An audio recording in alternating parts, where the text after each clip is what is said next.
Salam dan bahagia Bapak Ibu Guru Penggerak. Saya Julianus Kondamari, calon guru penggerak Angkatan 7 Kabupaten Manggarai Barat. Pada kesempatan ini saya akan memaparkan aksi nyata modul 2.1 tentang pembelajaran berdiferensiasi yang saya implementasikan dalam kelas. Selamat menyaksikan. Skenario pembelajaran. Pak Julianus adalah guru mata pelajaran bahasa Inggris kelas 8 SMP. Pada pembelajaran kali ini, Pak Julianus akan mengajarkan materi personal recount text. Sebelum merancang perangkat pembelajaran, Pak Julianus memetakan kebutuhan belajar muridnya. Yang Pak Julianus lakukan adalah yang pertama, membaca rapor murid di kelas sebelumnya. Yang kedua, sharing dengan rekan sejawat yang mengampu bidang studi yang sama. Hasil yang saya dapatkan, Pak Julianus menemukan perbedaan gaya belajar pada murid baik visual maupun auditori. Selain itu, ada murid yang pemahaman awalnya baik sebanyak 5 anak, pemahaman awal yang cukup sebanyak 11 anak, dan pemahaman awal yang kurang sebanyak 8 anak. Selanjutnya saya membuat RPP berdiferensiasi menggunakan strategi diferensiasi konten, proses, dan produk berdasarkan hasil pemetaan kebutuhan murid. Lalu, bagaimana pelaksanaan dan implementasi pembelajaran berdiferensiasi di dalam kelas? Simaklah video berikut.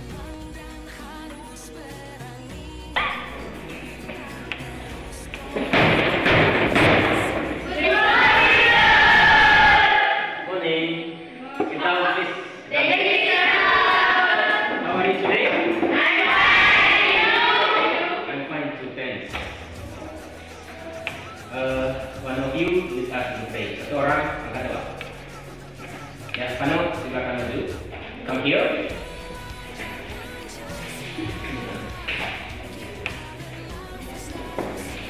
Let us pray.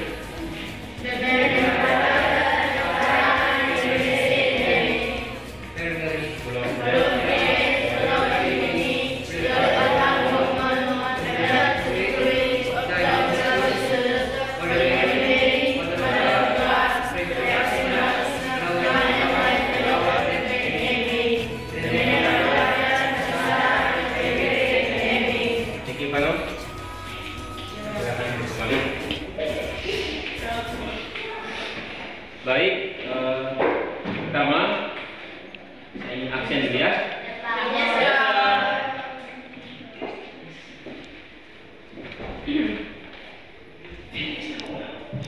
Agnes Indasari. Yes, sir. Narutera. Yes, sir. Jalut. Yes, sir. Cera. Yes, sir. Poni. Yes, sir. Ya, ada semua ya. Yes, sir. Nah, semua sebelum kita mulai pembelajaran hari ini, kita rapikan kelas dulu ya. Coba lihat kiri kanan kalian, mungkin ada sampah, silakan diambil dulu. Nanti, ya, silakan duduk kembali. Nanti sebentar orang duduknya disimpan sampai dulu. Karena lingkungan kelas yang bersih akan membuat kelas kita akan nyaman dalam belajar. Baik, anak-anak, sebelum kita mulai pembelajaran kita hari ini, saya ingin bertanya kepada kalian semua. Apakah kalian punya pengalaman? Punya, Pak. Benar? Benar. Saya kira kita sudah umur 14-15 tahun. Saya kira kita sudah mempunyai pengalaman masing-masing. Pengalaman apa saja yang kamu alami selama ini? Cinta. Pengalaman tentang cinta, liburan, camping, Pak. jatuh cinta. Ya, banyak, kita semua pasti mempunyai pengalaman kita masing-masing, dan pengalaman kita itu pasti unik-unik dan berbeda-beda dari setiap kita, ya. Ya, Pak.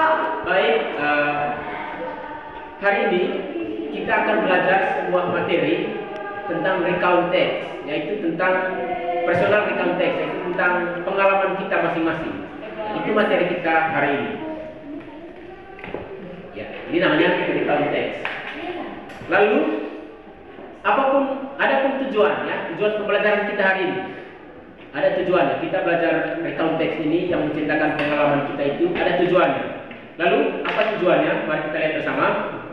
Yang pertama, peserta didik mampu menentukan struktur kebahasan dari teks personal recount setelah mengamati teks recount dengan tepat. Yang kedua, peserta didik mampu mengidentifikasi unsur kebahasaan yang digunakan dalam teks personal recount setelah mengamati teks recount dengan tepat. Yang ketiga, peserta didik mampu menulis teks personal recount dengan struktur kebahasaan setelah mengamati teks recount dengan tepat. Yang keempat, peserta didik mampu menulis teks personal recount dengan unsur kebahasaan setelah mengamati teks recount dengan tepat. Baik, itu tadi tujuan pembelajaran kita hari ini. Selanjutnya coba kalian perhatikan teks berikut ini.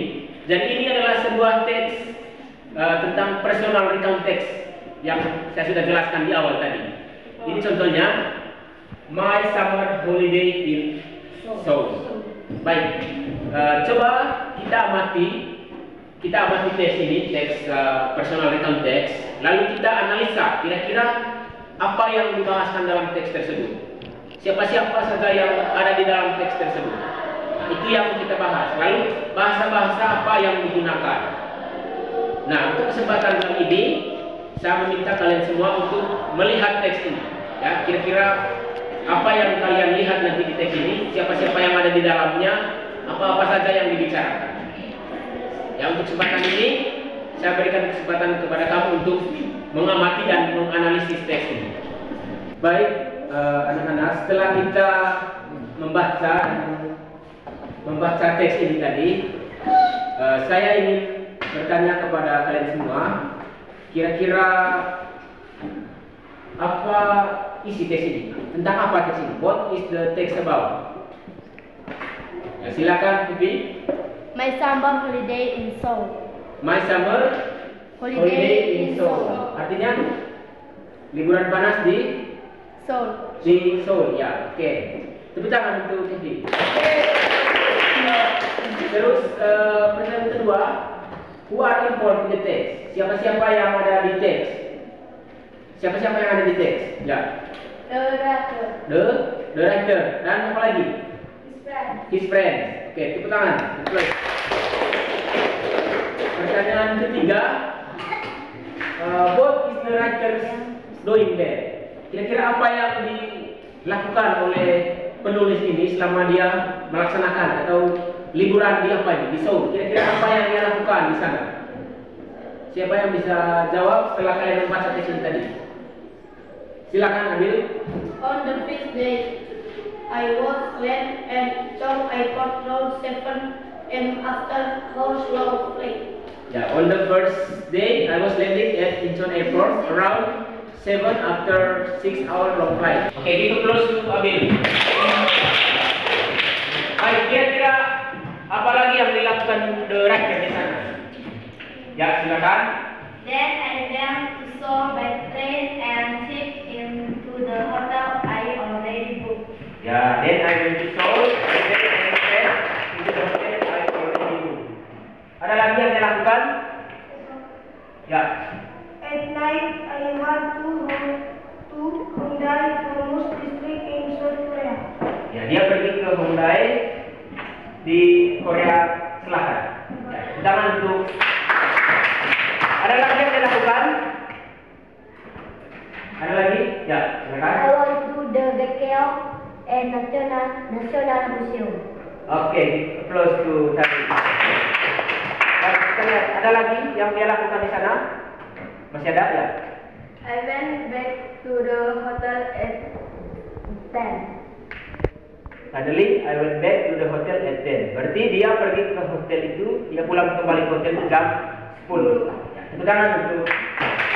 Baik, terima kasih. Kalian sudah menjawab semua tadi.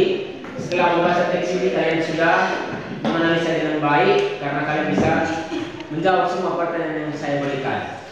Baik, selanjutnya saya ingin bertanya kepada kalian semua, kira-kira apa itu recount text atau what is recount text, personal recount text. Kira-kira apa definisinya? Ya? Teks yang menceritakan tentang pengalaman. Teks yang menceritakan pengalaman pribadi seseorang. Lagi? Teks yang menceritakan pengalaman. Teks yang menceritakan pengalaman. Teks yang menceritakan masa lalu seseorang. Teks yang menceritakan masa lalu seorang. Ada lagi? Wah, sama jawabannya ya. Berarti ya, personal recount text itu dia menceritakan pengalaman pribadi seseorang. Karena seorang itu memiliki pengalamannya masing-masing. Jadi berbeda-beda pengalamannya. Baik, coba kita lihat. Ini definisinya. Recount text adalah is a text to inform or to retell others about something that happened to the speaker or writer. Jadi teks recount adalah teks yang menginformasikan atau menceritakan ulang tentang sesuatu yang telah terjadi, tentang segala sesuatu yang telah terjadi kepada pendengar. Kita bahas tadi definisi dari recount text. Selanjutnya kita akan bahas generic structure atau struktur teks. Kalau kita membuat sebuah teks recount, kita harus tahu dia punya generic structure atau strukturnya. Bagaimana cara membuatnya? Yang pertama di situ adalah orientation. Orientation itu adalah it gives the listener or reader information about the time, the place, and those involved. Jadi orientation itu menjelaskan siapa yang ada di dalamnya, kapan dan di mana saja. Jadi itu saja yang akan bahas di poin orientation. Siapa, kapan, dan di mana peristiwa itu terjadi, atau orang-orang yang terlibat di dalamnya. Terus yang kedua adalah events. A series of events ordered in a chronological sequence. Maksudnya adalah menceritakan suatu peristiwa atau kejadian yang dialami oleh seseorang. Bisa dipahami? Tapi diceritakan secara berurutan. Itu events. Terus yang ketiga adalah reorientation. Reorientation, it gives the writer's own view of the events or what happened in the end of story. Maksudnya reorientation itu adalah bisa berupa pendapat dari seorang penulis tentang apa yang dia alami, bisa juga berupa kesimpulan dari seorang penulis itu. Dan biasanya dia berada di paragraf terakhir atau penutup. Terus yang berikut adalah language feature, bahasa-bahasa yang digunakan. Bahasa-bahasa yang digunakan dalam membuat sebuah teks personal recount text. Yang pertama adalah menggunakan verb to, menggunakan kata kerja bentuk kedua. Contohnya di situ adalah spend. Bentuk pertamanya menjadi spend. Terus yang kedua go menjadi went. Misalnya dalam kalimat tadi bukan I go lagi, I go to Hongdae, bukan, tapi menjadi I went to Hongdae. Dia menggunakan kata kerja bentuk kedua. Terus menggunakan to be, was, were jika tidak ada kata kerja. Menggunakan to be, was, were. Ya, di present tense itu to be-nya am, is, are. Tapi kalau di personal recount text karena menggunakan tense simple past, maka to be-nya menjadi was dan were. Jika tidak ada kata kerja, kita gunakan to be, was, were. Tapi kalau sudah ada kata kerjanya, maka kita gunakan kata kerja bentuk kedua. Terus yang berikut adalah connector of sequence. Ya. Menggunakan kata penghubung. Ya, menggunakan kata penghubung.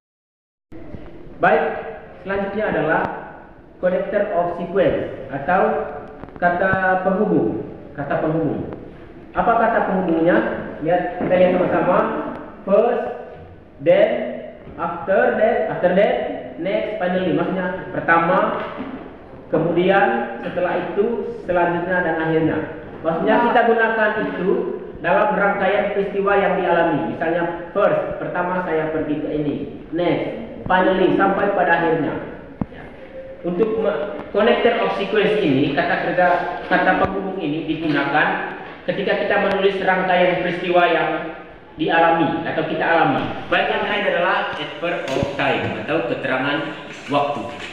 Ya, keterangan waktu itu penting supaya orang bisa ketahui bahwa kapan peristiwa itu terjadi. Keterangan waktu misalkan yesterday, kemarin, on Monday, pada hari Senin, last holiday, liburan kali lalu, 2 weeks ago, pekan yang lalu atau sebagainya, mungkin 1 tahun yang lalu. Jadi kita perlu menuliskan itu pada pengalaman kita supaya orang bisa mengetahui kapan peristiwa itu terjadi. Baik, sampai di sini sudah paham semua? Paham. Baik, nanti selanjutnya saya akan bagikan sebuah lembar kepada kalian untuk kalian kerjakan dalam kelompok. Ya. Silakan untuk dalam kelompok, dan satu kelompok terdiri dari 4 orang. Silakan bergabung dalam kelompok.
Kalian tadi mendiskusikan sesi dalam kelompok kalian masing-masing. Sekarang kalian menjawab pertanyaan yang sudah disediakan di situ. Pertama, what is the text about? Kira-kira teks tadi tentang apa?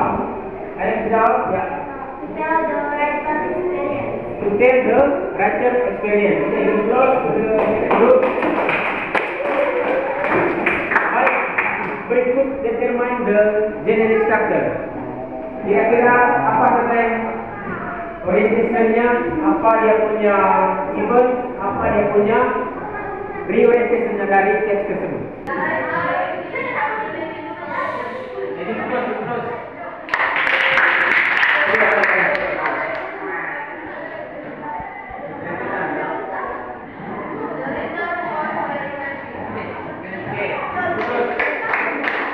Baik, terima kasih kalian sudah mengerjakan tadi soal yang saya bagikan di LKPD, dan kalian sudah sangat aktif sekali tadi dalam menjawab beberapa pertanyaan yang saya berikan.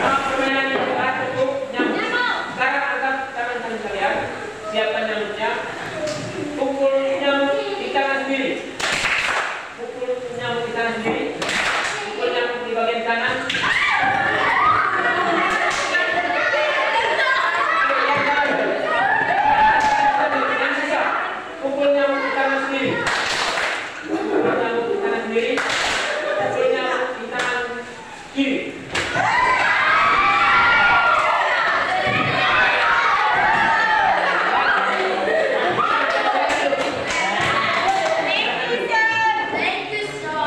Selanjutnya, saya meminta kamu untuk menulis pengalaman pribadi kamu masing-masing.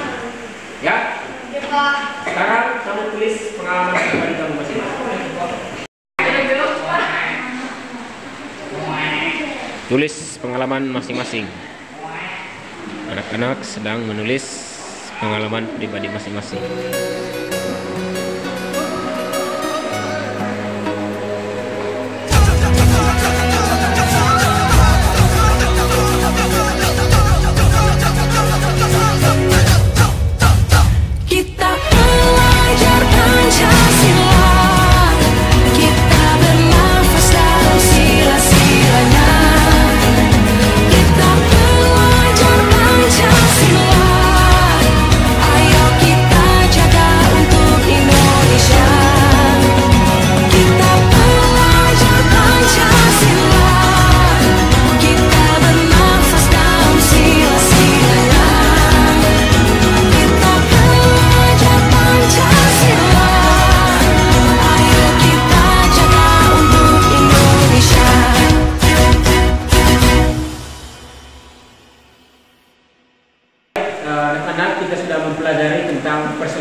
Teman-teman sudah sangat aktif sekali dalam menceritakan pengalamannya tadi. Ada yang jatuh cinta, ada yang diputus sama pacar, ada yang liburan ke Bali dan lain-lain. Terima kasih sudah men-sharingkan pengalamannya.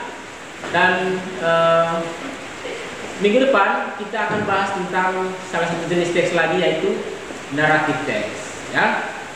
Tugas kalian sebentar adalah terjemahkan pengalaman yang saya bagikan nanti ke dalam bahasa Inggris. Ya. Baik, mari kita tutup kegiatan hari ini dengan berdoa.